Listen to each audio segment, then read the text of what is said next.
Welcome back, Elevate Youth, to the second episode of Yeet for the Week. I'm glad you're joining. Post something in the column below. Let me know that you listened. This week I was visiting with somebody about the power of our words and how sometimes we speak something and we don't realize how long that is going to ripple or echo in the mind or in the heart of somebody. For instance, when I first got out of college, I got a great sales job for a company in the state of Minnesota. And my boss was the best salesperson in the company, not just by a little. She would double, sometimes triple the numbers of sales than anybody else in the company. She was phenomenal. And I got to learn from her and train from her for 2 years. And I put a lot of value in the things that she would say. When the time came for me to leave the company, she wasn't excited. She was upset with me, in fact. And on the last day, or one of my last days, she proceeded to tell me about all of my weaknesses and all of the areas that I was going to struggle in the future.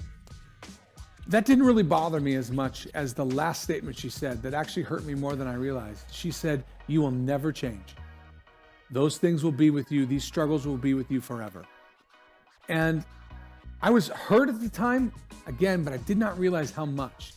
For the next 10 years, I struggled. Anytime that I would have an issue, anytime I would struggle with something, especially the things that she pointed out, I would think to myself, well, she's right. I'm never going to change. I'm always going to have this. I'm never going to see victory in this area. And then it started to ripple into areas that she wasn't even talking about, other areas that were personal in my life that she didn't know about, and I'm struggling with them, and I'm thinking, well, she said I would never change, that I was always going to deal with this. And even though a part of me knew it was a lie, I still struggled with it for so long. And even now, to this day, almost 15, 17 years ago, I still struggle. I still struggle with that at times. And I have to be careful not to let it creep in and have more influence in my life than it should.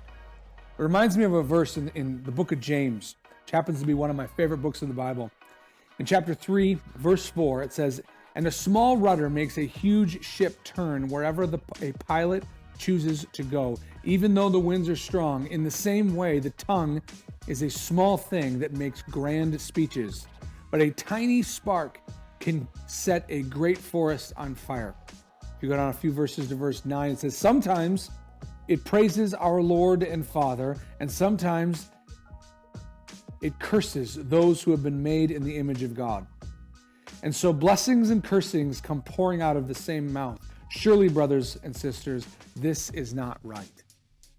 You know, we're in a unique season, if you haven't noticed, and we're spending probably more time with our families and more time with our parents than you've ever spent.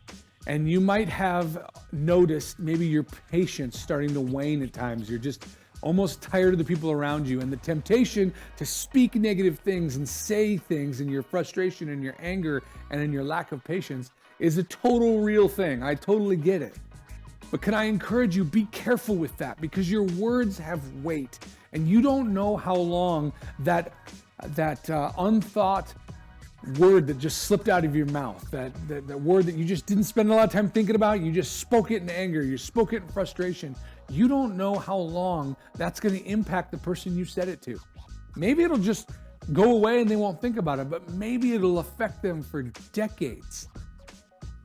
Just like we talked last week in the Yeet for the Week, and we talked about putting negative things in our system. You know, you wouldn't eat rotten food because you know there'd be rotten consequences in your body when you do it. The same thing is you don't want to put rotten things into your mind and in your heart because it's going to have rotten consequences and it won't produce good things in your life. Well, guess what? You can actually be that rotten thing for somebody if you're speaking rotten negative words. Or you could speak life, or you could speak positive things. You could speak things that will encourage them. So that's my challenge this week. Be careful with the words you say and speak life. Speak positive things. Speak good things over the people in your lives. You won't regret it. Have a great week. I'm excited to see everybody. I'm excited for this quarantine time to go away. But until then, have a great week. Have a great time. Seek God's face. Press in. We'll see you soon.